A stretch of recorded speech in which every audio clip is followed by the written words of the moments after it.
Okay, magandang umaga po mga kabarangay at muli po nating makakasama ang ating punong barangay, Ato Astehada.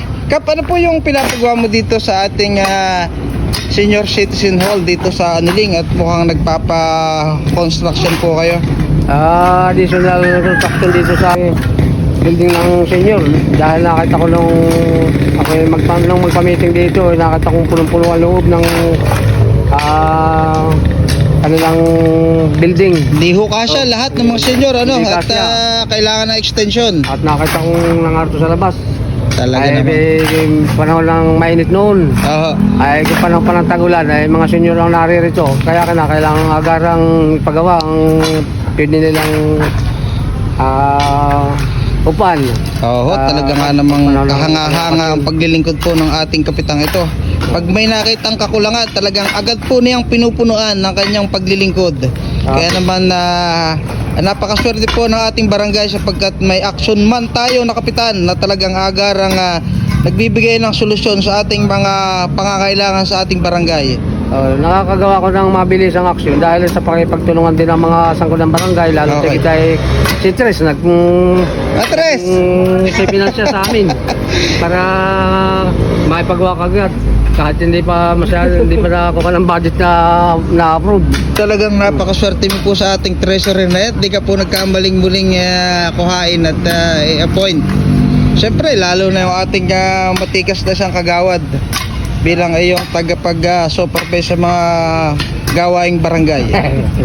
Lahat ng paggawain ng pambarangay ay siyempre siya ang komite. Apo. Kinakailangan siya yung pangunahing umaksyon din. Okay, maraming salamat po, Kapitan. Salamat din, admin. Okay, welcome po. Yan po yung pinapagawa ng ating punong barangay, Kapitan dito sa Anuling. Flashing para po hindi po umambon, hindi po mabasa itong ating laruan at pagpasok dito sa pinto. Yan. Alright mga kabarangay, at kasama po natin ang ating masipag na kagawad, si Konsehal Julio.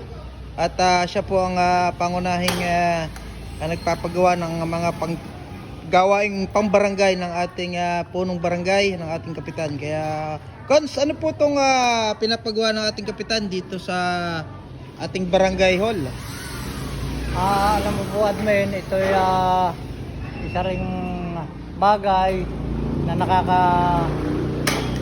isang problema rin sa ating mga malilital, mga baker, dahil ito Apa. ay eskwelahan ng Samantalang baker kaya ngayong panahon ng tagulan, laging basa itong harap dahil sa kakulangan ng flashing at saka ng gutter. Kaya kaya po na ginawa ng ating mahal na kapitan Apo. na palalagyan ng gutter at saka palalagyan ng flashing Apo. para hindi na po magkaroon na ngayong tagulan, hindi na po mabasa itong harap ng ating barangay hall. Okay, talaga nga namang napaka action man ang ating kapitan at lahat na nakikita niyong problema dito sa ating barangay, agad niyang nasusolusyonan. Maraming salamat po, Kagawad Julio. Welcome po. Okay.